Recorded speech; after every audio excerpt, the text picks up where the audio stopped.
mga kapatid, magandang umaga. Sundutin ko lang po yung nauna kong vlog, no? Kasi naglilinis ako ng bahay, bigla ako nakita to eh. Gusto ko lang to banatan din eh. Ito, pakinggan nyo muna. Inaakusahan nila, hindi man diretso, inaakusahan nilang nagnanakaw ang ating Vice President. Ito naman ang sasabihin ko, walang magnanakaw na Duterte! Wala!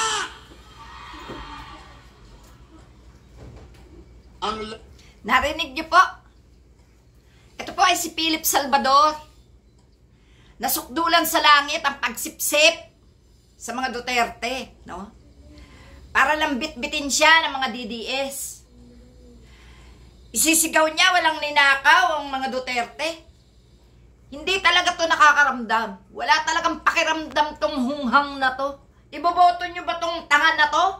Nakitang-kita ng dalawang mata at dinig na dinig ng dalawang tenga ng mga Duterte, ibinaon sa utang ang bansang Pilipinas. Ninakawan ang PhilHealth and DOH at ngayon si Sara Duterte sa loob ng 11 araw nilustay ang 125 million na dapat pantawid gutom ng mamamayang Pilipino. Anong klaseng tao tong Judas na to?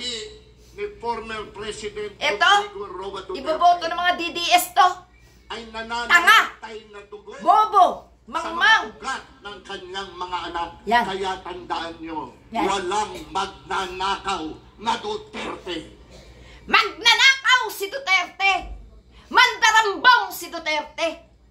Manlilin lang! Walang kakwenta-kwentang Pilipino ang mga Duterte! Kaya dapat kay Sara Duterte i-impeach! Walang kakwenta-kwenta to! Pati mga alipores na tatakbong senador, wag na wag niyong iboboto dahil patuloy silang binubulag at ngayon ay mga bulag na.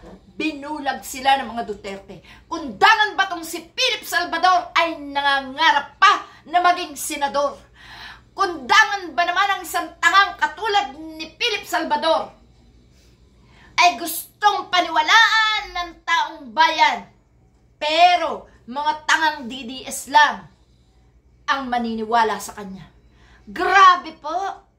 Grabe ang lalaking ito sa kanyang pagmimithi na maging senador. Ngayon 2025, itapon sa basurahan si Philip Salvador. Yan po ang dapat na itinatapon sa basurahan kasama ni Bongo, kasama ni Bato, kasama ni Robin Padilla at iba pang mga kaalyado ng mga Duterte. Huwag iboto, mga tanga, nililin lang ang taong bayan. Kinukonsente ang kawalang hiyaan ng mga Duterte. Kaya mga kapatid, tandaan ang pagmumukha ng mga kaalyansa ng mga Duterte. Walang dapat na lumabas sa eleksyon ngayon 2025. Kung may lalabas ito, sigurado ang COMELEC ang dapat managot sa tao. Salamat po mga kapatid.